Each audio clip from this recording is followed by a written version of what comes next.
Bismillahirrahmanirrahim. Assalamualaikum warahmatullahi wabarakatuh. Alhamdulillahi rabbil alamin. Allahumma salli ala Sayyidina Muhammad. Yang Allah muliakan para jemaah musalla Utsmaniyah yang dirahmati Allah. InsyaAllah sebagaimana biasa setiap malam Jumu'ah kita meneruskan kajian kitab hadis atau kitab fikih Subulus Salam, sarah daripada kitab Bulughul Maram. Mari sama-sama kita membacakan ulumul Quran lin Nabi Muhammadin sallallahu alaihi wasallam. Ya Rasulullah وعلى أزواجه وآله وأهل بيته وذرياته أجمعين والأولياء والصالحين والأنبياء والمرسلين والملائكة المقربين ولآبائنا ولأمهاتنا ولجدنا ولجداتنا ولأساتذتنا ولمعلمنا ولمشايخنا ولجميع المسلمين والمسلمات والمؤمنين والمؤمنات الأحياء منهم والأموات. خصوصا لصاحب المؤلف كتاب سبل السلام لسيد إمام محمد بن إسماعيل الكحلاني ثم الصنعاني وبشرح بلوغ المرام من جامع أدلة الأحكام للحافظ شهاب الدين أبي الفضل أحمد بن علي بن محمد بن حجر الكناني الأسقلاني القاهري ونفعنا بهما والمسلمين بعلومهما وبعلوم جميع العلماء. Amin ya Allah. Ya Allah ya Tuhan kami, berilah keberkahan kepada kami di dalam majelis ilmu ini. Kiranya bermanfaat kepada kami, keluarga, anak maupun keturunan kami. Jauhkanlah kami dari segala malapetaka, bencana, fitnah dunia maupun fitnah akhirat. Jauhkanlah kami dari segala kemurkaan-Mu karena kebodohan dan ketidaktahuan kami. Jauhkanlah kami dari segala cobaan yang tidak sanggup kami memikulnya. Jauhkanlah kami, anak dan keluarga kami dari segala gangguan, tipu daya muslihat, baik yang datangnya daripada golongan jin maupun manusia. Ya Allah ya Tuhan, anugerahkanlah nikmat kepada kami, anak dan keturunan kami menjadi imaman lil muttaqin, menjadi pemimpin bagi orang-orang yang bertakwa. Ya Allah ya Tuhan, anugerahkanlah kami, anak dan keluarga kami umur yang panjang lagi berkah. Karuniailah kesehatan, kemajuan dan kesuksesan segala amal usaha yang kami lakukan. Tak luput pula ya Allah ya Tuhan, berikan keberkahan kepada siapa saja yang telah pernah berbuat baik kepada kami, khususnya mereka ya Allah yang telah ikhlas istiqamah bersama kami, membantu kami di dalam dakwah ini. Bi barakati al-Fatihah. A'udzu billahi minasyaitonir rajim. Bismillahirrahmanirrahim. Alhamdulillahi rabbil alamin. Ar-Rahmanir Rahim. Maliki yaumiddin. Iyyaka na'budu wa iyyaka nasta'in. Ihdinas siratal mustaqim. Siratal ladzina an'amta 'alaihim ghairil maghdubi 'alaihim waladdallin. Amin. Alhamdulillah. Yang lalu kita menjabarkan tentang perkara menyebarkan salam. Ini Jumat yang keempat, ketiga setiap bulan, yaitu menyebarkan salam, silaturahmi, memberi makan, selawat, solat tengah malam, dan Allah memberikan surganya yang penuh dengan kenikmatan yang tak terhingga. Kemana sudah panjang lebar kita jabarkan, telah panjang lebar kita terangkan. InsyaAllah kita hadis yang berikutnya. Wa 'an Tamim ad-Dari radhiyallahu anhu Qala Rasulullah sallallahu alaihi wasallam ad-dinun nasihat thalathan ay qalaha thalathan. Rasulullah sallallahu alaihi wasallam bersabda, agama itu adalah nasihat. Rasulullah mengulangi 3 kali.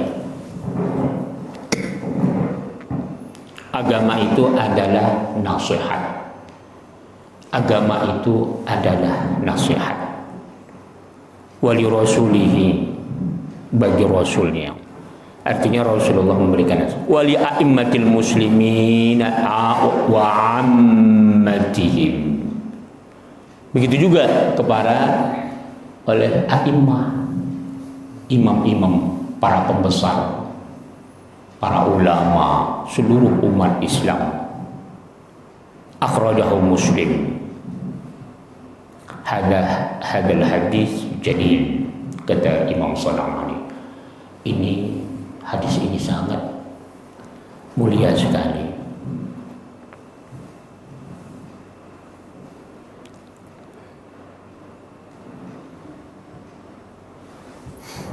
Jadi ini hadis ini sangat para ulama sangat mengkhususkan karena maknanya sangat tajam, sangat luas. Kita ulang lagi, ada yang tertinggal tadi. Qulna, ketika Rasulullah mengatakan ad-dinun nasihah talatan, 3 kali. Qulna liman hiya ya Rasulullah.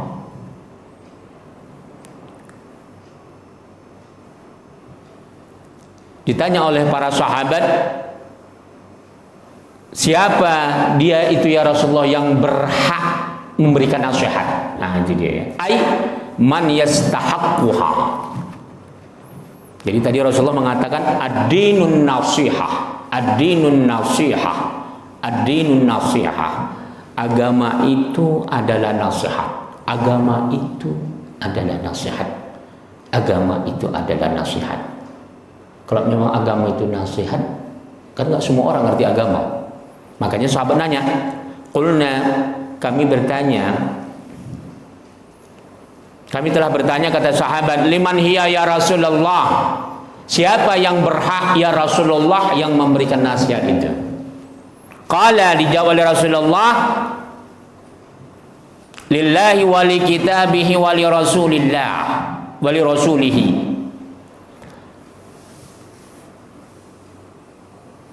Yaitu yang mereka itu menasihati semata-mata karena Allah, karena Al-Quran dan sunnahnya.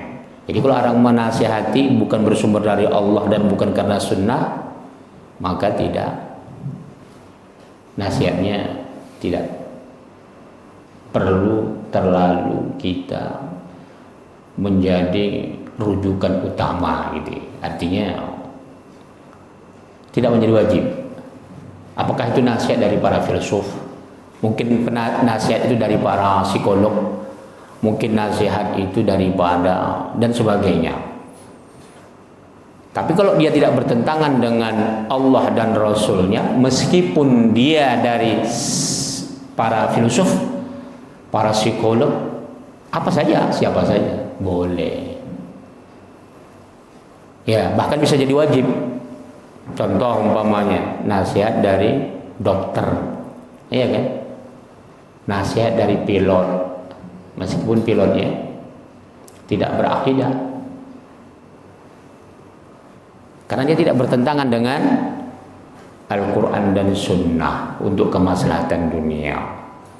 Kemudian siapa wali a'immatul muslimin wa ammati, dan siapa saja di antara mereka dan umat dan para pemimpin umat Islam. Itu dia. Jadi nasihat itu luas dia. Bisa dia nasihatnya berbentuk budaya, bisa nasihat itu berbentuk sosial dalam tatanan sosial, bisa nasihat itu dalam bentuk militer, bisa nasihat itu dalam bentuk tatanan negara dan sebagainya. Tapi memang harus sesuai dengan bidangnya. Itu kalau secara makro. Yang paling simpel apa? Nasihat kita dari orang tua, wahai anakku, sholat ya. Wahai anakku, jangan berbuat yang tidak-tidak. Jadi siapa saja memberikan nasihat kita harus terima. Ini paling berat. Budaya kita untuk menerima nasihat ini paling berat. Terutama kita orang Asia. Itu beda dengan orang Arab. Orang Arab walaupun keras Pak, dengar nasihat itu agak enak. Mereka nggak protes. Artinya tidak menunjukkan merasa direndahkan. Nah, itu orang Arab. Terutama apalagi orang Mesir. Kita kalau nasihatin mereka itu nggak mandang yang nasihatinya orang Mesir atau orang ajnabi, orang asing. Mereka dengar itu. Nggak pernah mereka sementara sudah doktor nasihati anak-anak, mereka merasa siapa lu gitu. Nah, jadi kalau budaya Asia terutama Indonesia berat mendengar nasihat. Itulah budaya ya. Nggak susah kita nengoknya. Bapak nanti kalau sholat, tapi ini karena musim COVID ya. Waktu dulu sebelum COVID, soft, meluruskan soft. Oh itu jangan coba-coba Bapak atur. Gitu ya. Iya. Seluruh Asia. Kita usah lah, nggak usah bicara Malaysia, Thailand, Filipina, Indonesia aja lah dulu. Nggak kan itu berat. Bahkan kadang-kadang dia sudah kenal kita pun, Pak. Kalau dia memang tidak simpati dengan kita, dia juhala umpamanya. Kita nasihati, kita malah dimakinya. Nah, itu budaya Indonesia. Bapak nggak percaya? Coba lihat di medsos sekarang, di Facebook. Kita menasihati yang lurus itu. Padahal dia tahu siapa kita. Dihinanya kita. Itu budaya Indonesia. Jadi belum bisa membedakan nasihat itu makomnya dari mana. Makanya kata Rasulullah tadi kita harus tahu. Disebut itu wali a'immatil muslimin wa ammatihim. Minimal kalau kita nggak setuju kita diam. Ini nggak malah menghina, mentertawai. Subhanallah. Bayangkan itu. Bagaimana kalau sudah orang yang lebih tinggi dari dia martabat ilmunya dia hinakan? Bagaimana orang yang tak berilmu nasihatin dia? Jahil murakab ini namanya. Bodoh yang bertingkat-tingkat. Inilah budaya kita, di antara yang paling rendah. Jangan coba-coba kita nasihati, dendam, bahkan bisa 7 keturunan. Yeah. Jadi budaya kita kalau saling menasihati susah.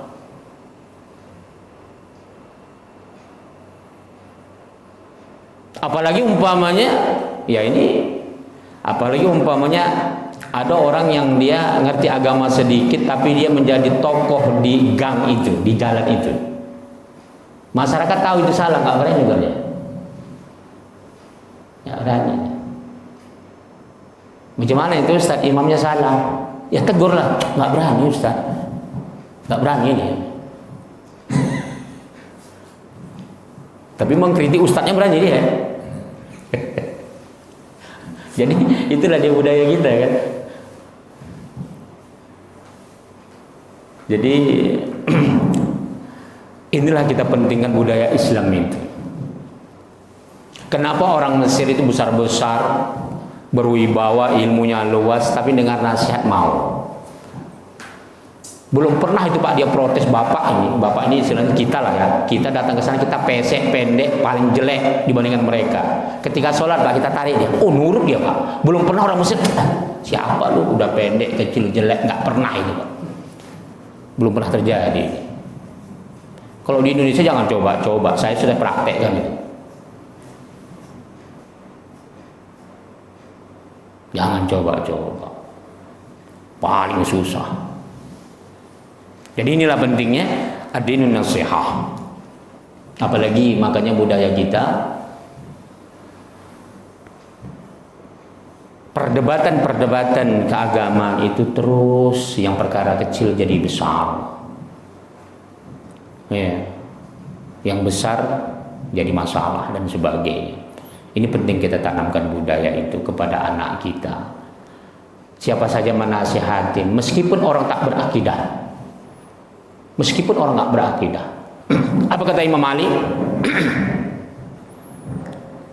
Al-hikmatu ad-dhallatul mu'min. Hikmah itu akan bisa membuat orang beriman itu bijaksana. Fakhudil hikmata walau min ahli nifaq. Maka kau ambillah hikmah itu meskipun bersumber dari orang yang munafik. Ya. Makanya kan anak-anak kita banyak belajar engineering, itu teori-teori insinyur, itu teori bikin gedung, konstruksi bangunan. Itu saya mau tanya, apa yang bersumber dari umat Islam? Maksudnya sekarang ini ya, bukan konstruksi engineering yang dahulu kala. Yang memang kalau kita bicara peradaban, umat Islam udah duluan. Jadi White House, istana Amerika itu kan meniru konstruksi umat Islam. Belum lagi yang di Eropa. Kita nggak usah bicara itu, maksud saya. Kita wakil saja lah, yang nyata saja sekarang. Engineering, mesin umpamanya, mesin pesawat segala macam. Itu kan kita pelajari. Anak-anak muslim kita. Sekolah-sekolah pilot. Siapa yang mengajarkan pilot pertama kali? Anak-anak didik kita. Yang dulu lah ya, dulu kan sangat susah pilot di Indonesia. Sekarang udah banyak. Bahkan sekarang sekolahnya sudah sangat banyak. Bukan hanya pemerintah yang menyekolah, yang membuat sekolah pilot pesawat, bahkan swasta. Itu yang di Tangerang, Islamic Village. Itu sekolah penerbangan swasta, itu luar biasa. Belum lagi kita bicara tentang apoteker. Bagaimana anak-anak generasi kita nanti untuk mendalami bagaimana membuat obat. Jadi dari situ kita bermula. Makanya kalau sudah nasihat itu kurang bisa kita terima, maka kita lama bikin perubahan. Lama kita bikin perubahan. Makanya kenapa Malaysia duluan maju dari Indonesia? Karena Malaysia itu dia pluralnya itu, masyarakatnya plural, bukan sesama Melayu, bukan satu rumpun, tapi di lain rumpun, China dengan India, sehingga otak mereka itu baru terbuka. Makanya duluan mereka birokrasinya lebih duluan bersih, duluan maju dibandingkan kita. Kita kan baru tahun 2000-an, itu pun masih banyak yang terlambat, seperti IC, ya, KTP. KTP kita itu kan sebenarnya Malaysia udah canggih, udah lama. Bahkan kita sekarang yang sudah bagus saja EKTP kita menurut ukuran kita dibandingkan Malaysia masih kalah juga lagi. Malaysia Pak, dari IC atau EKTP mereka Pak, itu udah link ke perbankan, bisa link ke perbankan, bisa ngambil duit ATM. Kita kan KTP nggak bisa. Banyak kita masih kekurangan, tapi ya mudah-mudahan kita mau merubah diri. Innallaha la yughayyiru ma biqaumin hatta yughayyiru ma bi anfusihim. Kalau tak mau kita berubah, kata Allah, ya tak bisa lah berubah. Nah, itu dia. Jadi ad-dinun nasihah. Itu di antara akhlak. Jadi kemarin itu kita bicara tentang akhlak. Jadi menerima nasihat itu merupakan akhlak.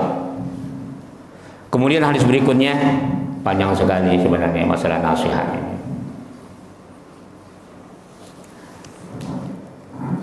Wa an Abi Hurairah radhiyallahu anhu qala Rasulullah sallallahu alaihi wasallam aktsaru ma yudkhilul jannah taqwallah wa husnul khuluq. Jadi orang yang mau mendengarkan nasihat diantaranya adalah itu merupakan akhlak.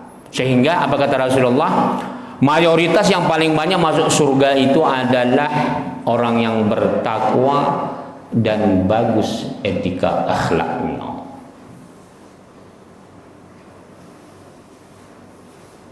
Akhrajat Tirmidzi wal Hakim. Ya. Jadi ini dalil katanya kata Imam Syafi'i, al hadis dalilun ala uzmatin taqwallah wa khuluq. Ini hadis menunjukkan bukti bahwasanya keagungan orang yang bertakwa dan tingginya akhlak. Apa dikatakan takwa di sini? Menurut definisi yang di sini ya, sebenarnya banyak. Wa taqwahu ta'ala hiya al-ityanu bi ta'ah. Jadi takwa kepada Allah itu kita selalu melakukan ketaatan. Wa istinabul muqbihat, dan menjauhi dari seluruh perkara yang jelek.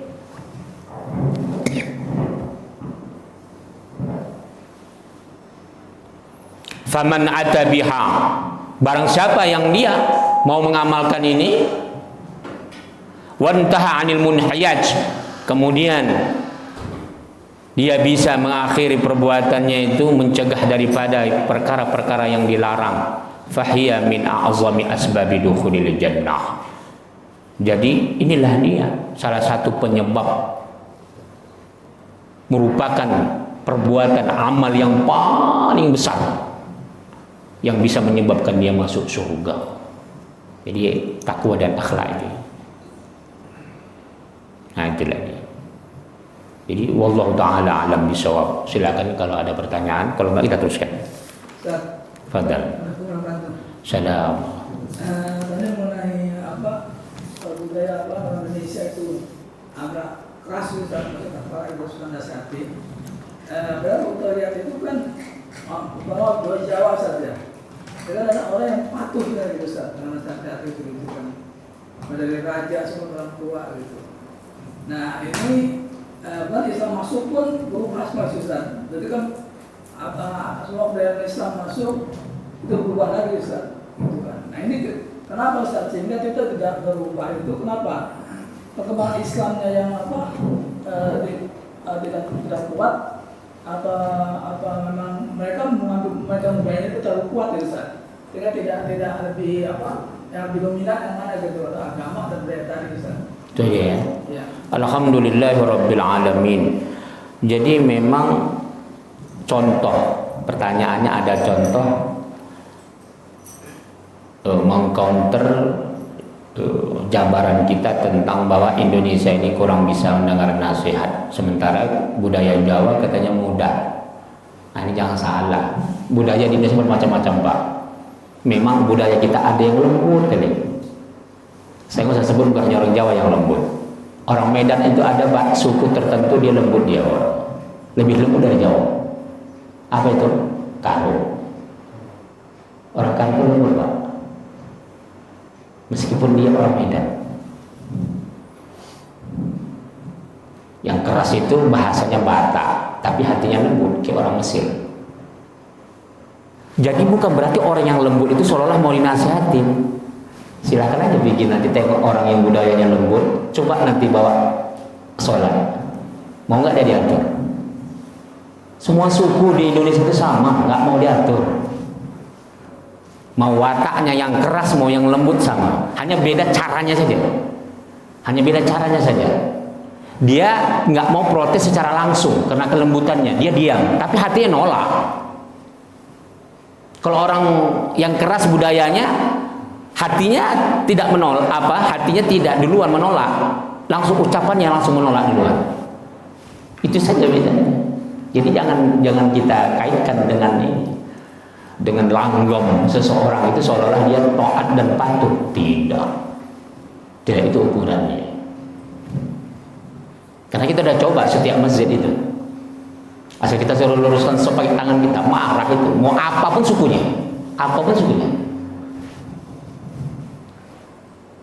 Cuman beda saja.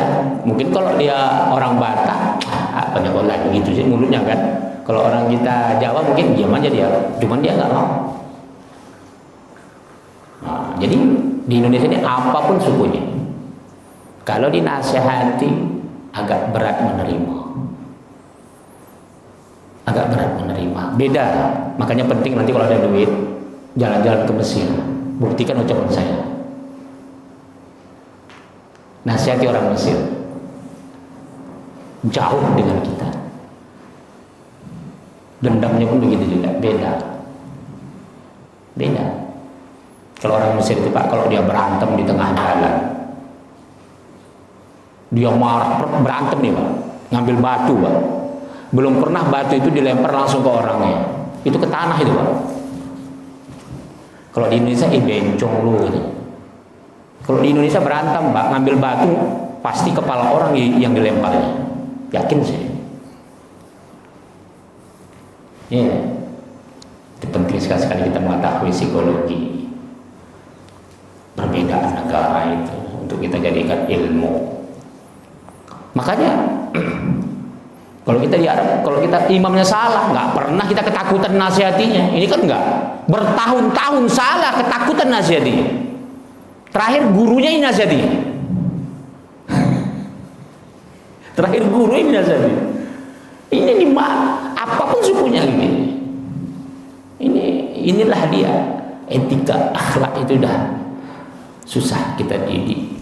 Udah, kalau bicara tentang keilmuan agama Islam, memang Indonesia masih jauh peradaban ilmu Islam ya.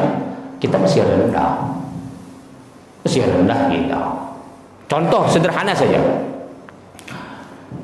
Belum ada universitas di Indonesia sebesar apapun, kita katakanlah ya, universitas terbesar se-Asia, Pak. Itu UIN, Pak. Universitas agama. Universitas agama Islam terbesar se-Asia Tenggara. Bukan Indonesia, UIN, Syarif Hidayatullah.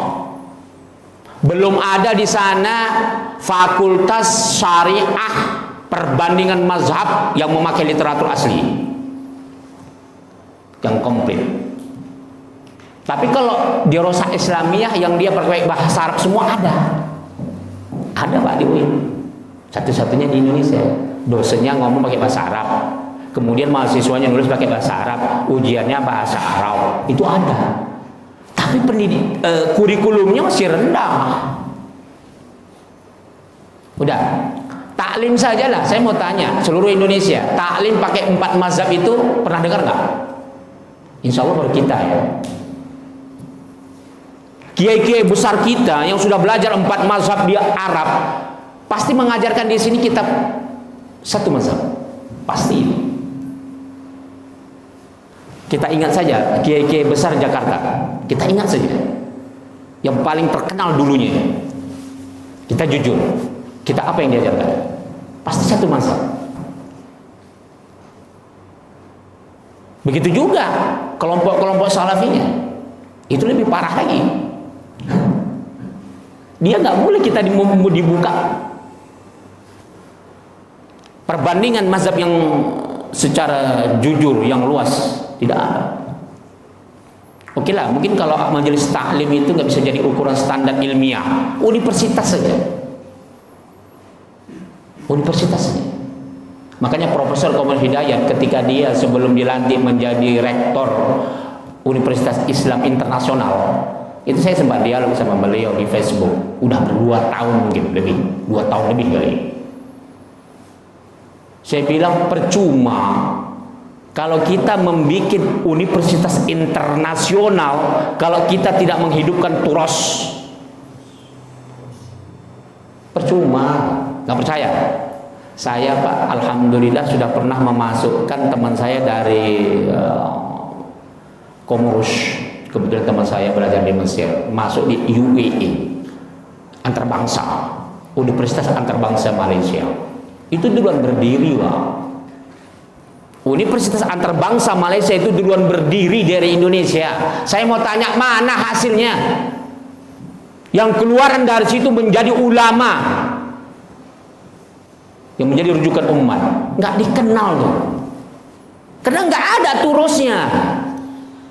Kalau hanya kita membuat universitas antarbangsa yang kita di situ dimasuk kedokteran, psikologi, engineering, ya ilmu-ilmu eksakta, ngapain pakai istilah Islam? Gak usah. UI sudah ada, Universitas Muhammadiyah sudah ada, jurusan ekonomi, ngapain lagi bikin ini? Sekolah internasional, sekolah Islam internasional. Yang kita perlukan bagaimana seperti Al-Azhar, sehingga ketika lahir di sana itu otaknya nggak jumud. Dia bisa tahu siapa yang dikatakan ulama, siapa yang enggak. Coba sekarang ini kan masyarakat kita siapa saja pakai jubah kayak gini, Pak, asal banyak umatnya dibilang ulama. dibilang ulama. Padahal latar belakang pendidikannya SD umum, SMP umum, ngerti bahasa Arab, sekolah ke Arab, pulang dari Arab ngaku ulama. Nah, itu repot kita. Jadi ukuran standar ilmiah untuk melihat peradaban Islam itu dari universitasnya, dari pendidikannya dulu. Kita belum ada. Itu. Kita masih satu mazhab. Ribuan, mungkin 1 juta ada pesantren seluruh Indonesia. 1 juta lebih mungkin. Paling-paling hanya sampai tingkat aliyah. Itu pun satu mazhab. Ada enggak pendidikan kita dari ibtidaiyah, sanawiyah, aliyah, S1, S2, S3, kitab Arab, perbandingan mazhab? Coba di googling. Ada enggak? Majelis taklim saja yang mengembangkan di Jakarta, insya Allah baru kita 4 mazhab, tapi kita tetap mengutamakan mazhab Imam Syafi'i. Tapi kita bentangkan semua mazhab. Insya Allah. Insya Allah. Jadi kita mau memperkenalkan kepada masyarakat supaya jangan kaku. Ketika kebiasaan kita nanti di sini sholat seperti ini, jangan heran nanti sholat di India. Kan India mazhabnya Hanafi, contoh, dia lupa Pak sholatnya. Kalau kita kan sujud sahwi itu kan sebelum salam, ya kan? Tahu-tahu nanti bapak di India, assalamualaikum warahmatullah, assalamualaikum warahmatullah, sujud lagi dia. Sujudnya ba'da salam. Iya, yang terkejut. Ini pernah kejadian, mengadu sama saya, orang jamaah tabligh. Mereka kebetulan bermajak Imam Syafi'i karena dari Indonesia. Sholat lebaran, Pak. Sholat lebaran. Jadi Allahu Akbar. Mereka kan nggak ada takbir yang pertama, sekali saja. Jadi udah sami Allahu liman hamidah rakaat pertama, Pak.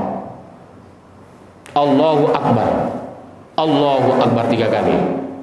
Imam takbir 3 kali, jemaah Indonesia sujud semua. Kan belum pernah ada takbir ba'da sujud, ba'da ruku, ya kan? Jadi kalau takbir kita kan 7 kali, kalau menurut Imam Syafi'i 7 kali, 8 kali sama takbiratul ihram, ya kan? Sama takbir intikal juga. 5 yang kedua, 6 sama takbir intikal. Allahu Akbar, Allah. Mereka kalau mazhab Hanafi kan enggak. Setelah sujud, setelah ruku, sami Allah liman hamidah, Allahu Akbar, Allahu Akbar, Allahu Akbar 3 kali. Makmum orang Indonesia ketika takbir itu Allahu Akbar pikirnya sujud semua. Tengok ginti orang itu mesti banyak berdiri. Ini kisah nyata ini. Mereka bertanya sama saya. Ada juga jemaah sekitar 5 tahun yang lalu waktu ngajar saya di Musola Al-Badru. Pernah juga kena gitu. Jadi ditanya, saya bilang itu mazhab Imam Hanafi, itu contoh supaya kita jangan kaku. Itu dia. Belum lagi pemahaman-pemahaman yang lain. Jadi banyak kekakuan kita tentang masalah pengakuan umpamanya ahlul bait saja, Pak. Coba kita perbedaan mazhab itu lumrah. Perkara semua hukum Islam. Semua perkara hukum Islam perbedaan mazhab itu lumrah.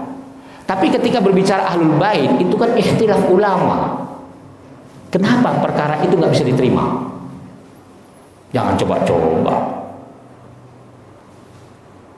Udah. Sedangkan itu perkara ahlul bait ikhtilaf ulama ada tahdidun, ada batasan. Tidak semua keturunannya itu dikatakan ahlul bait. Menurut kaul yang rajih itu hanya Imam Ali, Sayyidatu Fatimah, Hasan dan Husain dan istri-istri Rasul. Titik. Itu yang rojih. Bayangkan kaul yang rojih saja, Pak, dimaki-maki kita, Pak, menerangkan itu. Padahal bukan pendapat kita. Contoh, pendapat Imam Hanafi dan Imam Malik, seluruh Banu Talib, keturunan Banu Talib, keturunan Hasan dan Husain, itu bukan ahlul bait. Yang dimaki-maki kita. Padahal itu ulama mazhab sudah 1000 tahun lebih diajarkan ke umat ini. Kenapa bisa terjadi budaya kita seperti itu? Karena nggak pernah belajar fikih, nggak pernah belajar kitab turos, yang didengar ceramah saja, pagi, sore, siang, malam, setiap tahun Ramadan ceramah, motivasi dan sebagainya. Tak pernah belajar kitab. Belum lagi kalau kita tes cara sholat, banyak yang salah meskipun tidak membatalkan sholat. Caranya, tata cara sholat, banyak yang salah. Inilah yang pentingnya kita belajar turos, ya. Jadi fanatisme kita kadang-kadang lebih tinggi martabatnya fanatis kita ketimbang ilmu. Sampai kita berani menghina, memaki orang gara-gara fanatisme. Bayangkan itu. Bukan didengarnya video kita dari awal sampai akhir.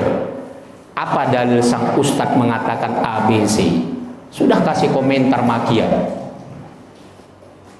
Itu budaya kita paling jelek di Indonesia. Paling jelek di Indonesia. Ya, ini perbedaan pendapat ulama. Sedikit saya ulang masalah Ahlul Bait tadi. Ahlul Bait alaihimussalam. Ya, fadlul Ahlul Bait Muhammad sallallahu alaihi wasallam, ba'atha Allah Subhanahu wa taala Nabi Muhammad alaihi salatu wasallam bada an nastafahu min Quraisy tahdidan min Bani Hashim. Jadi Allah Subhanahu wa taala mengutus Nabi Muhammad sallallahu alaihi wasallam itu adalah pilihan daripada Bani Quraisy, dibatasi hanya Bani Hashim, bukan Bani Thalib. Ya, pendapat ada memang pendapat yang dhaif. Sampai hari kiamat keturunannya dari Sayyidina Husain itu katanya. Tapi pendapat yang dhaif. Udah, waqtalafal ulama. Terjadi perbedaan di kalangan ulama fi tahdid man hum ahlu baitin Rasulullah sallallahu alaihi man hum ahlu bait Rasulullah sallallahu alaihi wasallam. Ada terjadi perbedaan pendapat ulama batasan siapa mereka yang disebut ahlul bait. Bayangkan, ini udah jelas-jelas disebut ikhtilaf. Kenapa mereka maki-maki perbedaan? Mendingan kalau mereka maki membela pendapat yang kuat. Ya. Faminhum man ra'a anna 'alal bait hum arba'ah, hanya 4 pendapat yang pertama. Hum mereka Ali wa Fatimah wal Hasan wal Husain, hanya itu saja. Itu dia. Ada juga ulama man tawassa'a fi mustalah al-bait fa dakhala fihi zawjat an-nabi sallallahu alaihi wasallam. Ada sebagian ulama memperluas lagi istilah al-bait. Dia masukkan istri-istrinya, memang iya. Istri-istri itu termasuk. Wa minhum man adkhala Bani Uqail, Bani Ja'far wa Bani Abbas wa ghairuhum min qarabatin Nabi sallallahu alaihi wasallam. Itu terbatas.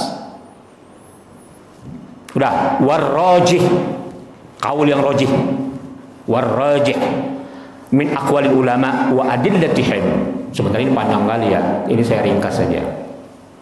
Pendapat yang rajih daripada ucapan para ulama dan dalil-dalil mereka, anna ahlul bait, sesungguhnya ahlul bait hum qarabatur Rasulullah sallallahu alaihi wasallam mimman la tahidu lahum sadaqah.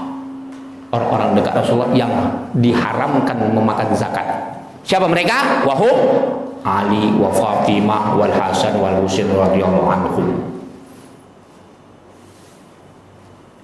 Yang selebihnya tak boleh disebut. Nanti akan kena dengan ayat Quran. Enggak percaya, kita buktikan. Ini pendapat yang rajih. Udah, ahlul bait fil Quran law aradna al-wuquf ala dzikr ahlul bait fil Quranil Karim lawajadna anna a'zamu ayatihim qaulu ta'ala fi surat al-Ahzab. Coba kita perhatikan.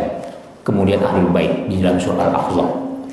Innama yuridullahu liyudhhaba 'ankumur rijsa ahla bait wa yutahhirukum tathira.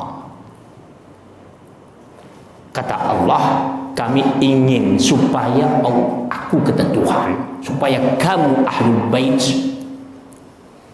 Siapa yang katakan? Ku angkat dosa-dosamu dan akan kusucikan sebersih-bersihnya. Wa yutahhirukum tathira, aku bersihkan dosa-dosa. Kalau udah kita teruskan sebentar. Wa hadhil ayah al-karimah, ayat yang mulia ini nuzilat min syamlihin an-nabi bikasai wahum, siapa mereka? Imam Ali, Fatimah, Al-Hasan, Al-Husain. Tidak lebih dari itu. Udah. Kalau ayat ini Allah akan membersihkan ahlul bait selain daripada yang 4 ini, maka rusak akidah Islam, maka rusak ajaran Islam. Apakah mungkin keturunan yang jutaan sampai kiamat bisa dijamin kesuciannya? Saya mau tanya, siapa yang berani menggunakan ayat ini untuk menjamin mereka bersih sampai hari kiamat selain dari 4 ini? Udah, dalam tahiyat Allahumma sholli ala sayyidina, salat salawat al-ibrahimiyah, Allahumma sholli ala sayyidina Muhammad wa ala ali Muhammad, itu wajib dalam salat. Apakah ali Muhammad di sini keturunan sampai kiamat? Alangkah joroknya kalau sempat kita tahiyat itu ditujukan kepada nasab-nasab sampai kiamat yang belum bisa dijamin kebersihannya. Jadi sholat kita itu bagaimana? Kita menyebut orang yang tak bersih sampai bisa menjamin kebersihan nasab itu. Makanya mereka disebut musaharah, naslah, keturunan. Dan musaharah itu sebab perkawinan, keturunan sebab perkawinan. Udah. Kemudian ada lagi hadis Rasulullah mengatakan Salman Al-Farisi min ahli baiti.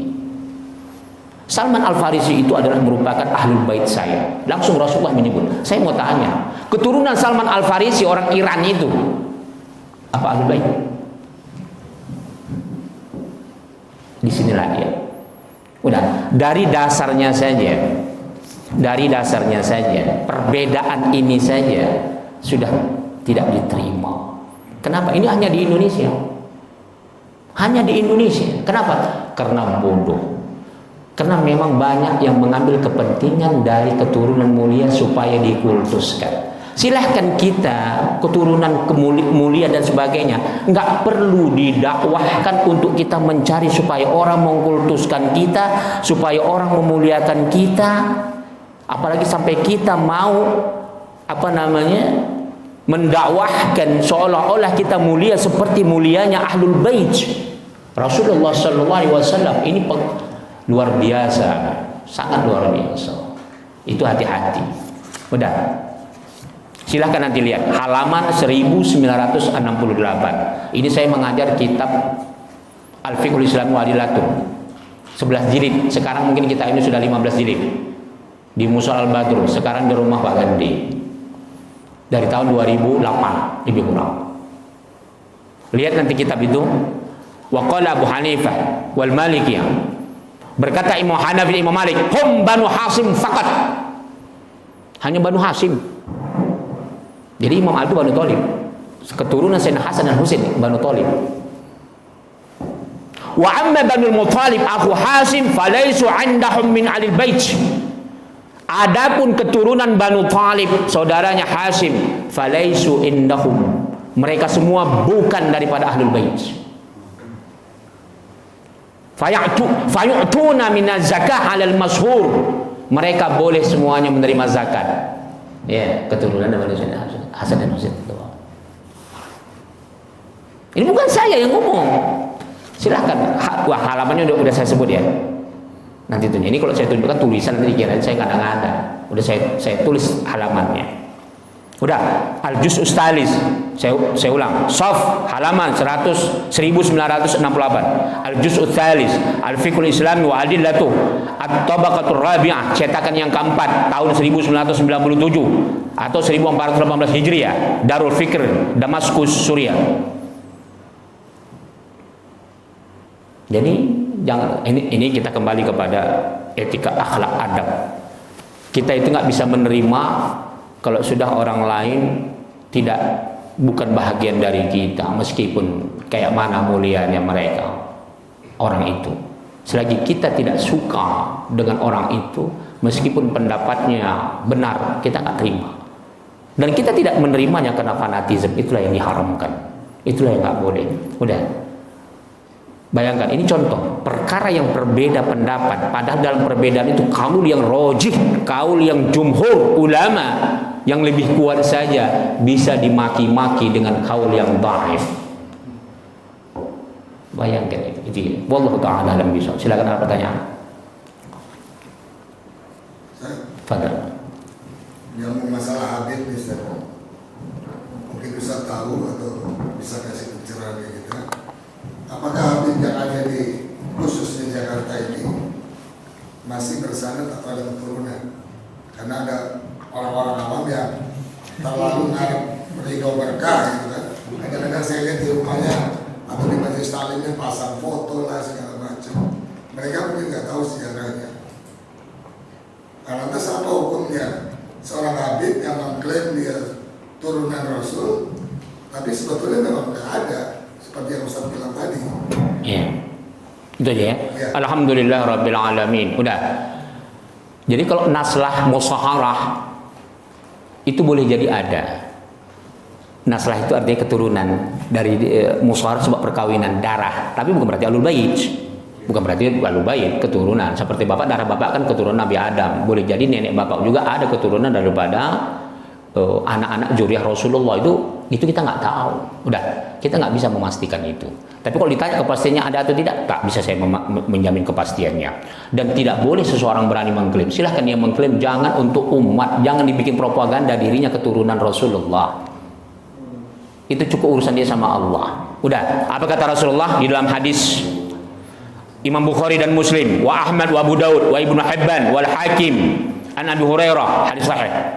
Man idda'a ila ghairi abih, barang siapa yang dia mempropagandakan dia keturunan yang bukan ayahnya, keturunan Rasul, ngaku keturunan Rasul, ngaku keturunan kiai, wa huwa ya'lam, dia tahu, fal jannatu alaihi haramun, surga itu haram sama dia, kata Rasulullah. Hati-hati. Udah, hadis yang lain, riwayat Abu Daud bersumber daripada Anas radhiyallahu anhu. Man idda'a ila ghairi abih, barang siapa yang dia mempropagandakan dirinya keturunan Rasul atau keturunan bukan ayahnya. Dia ngaku saya keturunan ini itu, keturunan Rasul padahal dia bukan. Udah. Awin tama ila ghairi mawali', dia mengaku, wah itu wali saya itu bukan, itu wali saya itu keturunan saya dan sebagainya. Udah, fa'alaihi la'natullahil mutatabi'a ila yaumil qiyamah. Kata Rasulullah, dia dilaknat Allah terus menerus, al mutatabi'ah. Sepanjang hidupnya dia dilaknat sampai hari kiamat. Bayangkan, sampai di alam kubur pun dia dilaknat. Hati-hati ini. Wallahu ta'ala alam bisawab. Jadi jangan sembarangan kita. Begitu juga kita yang menggelarnya. Jadi kalau kita nggak tahu, jangan kita ikut-ikutan menggelar yang tak pantas, yang belum pasti. Itu urusan dia sama Allah. Jangan kita ikut-ikutan itu. Jadi hati-hati. Karena begini, ini akan merusak umat Islam sendiri nanti. Kalau kita paksakan akan merusak. Sebagaimana ayat Quran tadi, innama yuridullahu ankumur rijsa ahlal bait wa yutahhirukum tadhira. Apa mungkin nasab sampai kiamat Allah jamin bersih? Itu akan merusak Quran. Ya Allah, siapa yang berani bertanggung jawab terhadap syariat ini? Ini akan berbahaya. Apalagi ada penceramah terkenal, saya sebut aja langsung, UAS, diundang langsung ke markasnya memuji-muji. Dasarnya tidak ada. Jadi hanya warisan-warisan kata ini. Udah. Ketua MUI Hasan Basri ke tahun 1983 kalau nggak silap. Tidak ada lagi ahlul bait di Indonesia atau seluruh dunia. Tidak ada. Protes semua Habib-habib Jakarta. Ngapain diprotes? Tanggung jawab udah untuk diri sendiri sama Allah saja, nggak usah untuk masyarakat. Untuk kita mencari supaya dihormati, dicium, nggak perlu. Nggak ada gunanya. Biarlah kita mulia di sisi Allah. Jangan sampai kita cederai ayat Allah. Udah. Jadi ini bukan kata saya, ini ulama yang mentarjihnya. Jadi jangan sampai Bukan kaca, nggak mungkin pribadi saya yang mengatakan ini karena nafsu saya. Saya baca tadi dari awal sampai akhir ya. Saya kira saya sebut semua nama kitabnya. Udah, baru nanti akan saya sebut juga siapa ulama diantaranya ini karya siapa? Tolal Al-Musy'ar. Udah, biar tahu nanti jangan sampai oh ini Ustadz ini bikin gitu ya kan. Nah, udah. Kemudian Thaha Ismail. Tadi bisa juga nanti dilihat di dalam, bahkan ini sudah dimasukkan ke website almaudu3.com. Nanti di situ pun sudah dikeluarkan itu. Judulnya apa? Ahlul Bait fil Qur'anil Karim. Ini terekam nih. Supaya jangan sampai kita ngada-ngada dianggap. Kalau mereka maki saya berarti mereka memaki Imam Hanafi. Berarti mereka memaki Imam Malik. Mana lebih mulia Imam Hanafi, Imam Malik dengan mereka?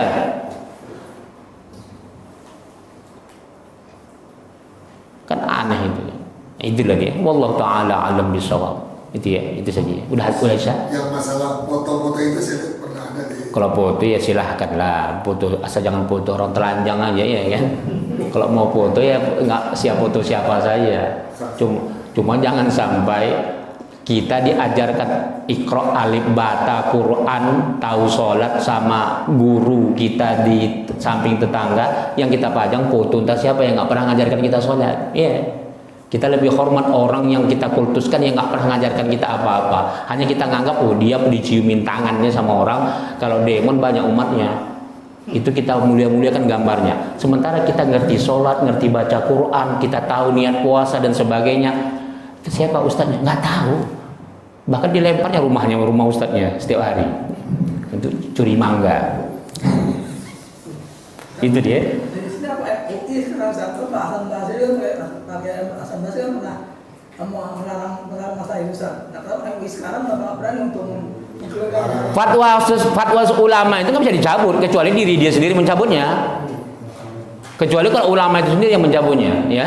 Wallahu taala alam bisawab. Al-Fatihah.